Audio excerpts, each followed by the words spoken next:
સમગ્ર ગુજરાત રાજ્યના શાકભાજી માર્કેટયાર્ડમાં શાકભાજીની આવકમાં વધઘટ જોવા મળી રહી છે।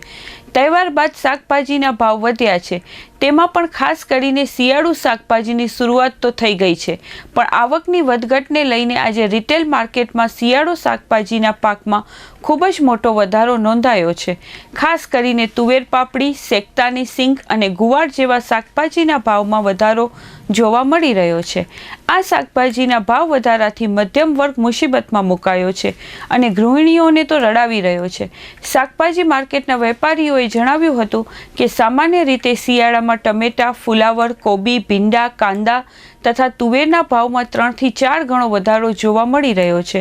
પડોશી રાજ્યોમાંથી ગુજરાતમાં આવતા શાકભાજીનો જથ્થો પણ ઘટ્યો છે, જે કારણ પણ ભાવ વધારા માટે જવાબદાર છે।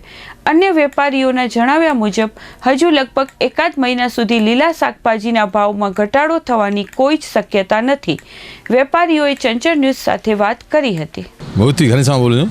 શાકભાજીને હમણાં થવું છે, આ ડિમાન્ડ તો ઘણી બધી છે ને, હાલે પણ છે, બહુ બધી વસ્તુ આવે, વટાણા, ગાજર ને બધું આવે, ટમાટા માટે બધું આઈટમ આવે છે ને। આ ફેરે શાકભાજીના ભાવ હજી ઘટ્યા નથી ને, ખરેખર આટલાને ભાવ સાવ ઓછો હોવા હજી વસ્તુના ભાવ ઘણા બધા છે। 100 રૂપિયા હજી ગોળાની બીજી વસ્તુ છે, ઉનાળાની વસ્તુ છે, માણસોને ખાવો છે, ઉનાળાનો માલ ખાવો છે। હકીકતમાં એ માલ બધે મોંઘા છે, એના ભાવ ઓછા હોય એ વધારે છે ને। જે રનિંગ શાક છે, વટાણા બધે છે, વટાણા છે, આ ફુલાવાના અમુક ભાવ હજી છે, તે જ હાલે છે। ખરેખર ભાવ ડાઉન હોય છે। સૌથી વધારે વટાણા, ટમેટા ને ફુલાવા, કોબી ને એ જ રનિંગ છે, વધારે એમાં એની જ વધારે।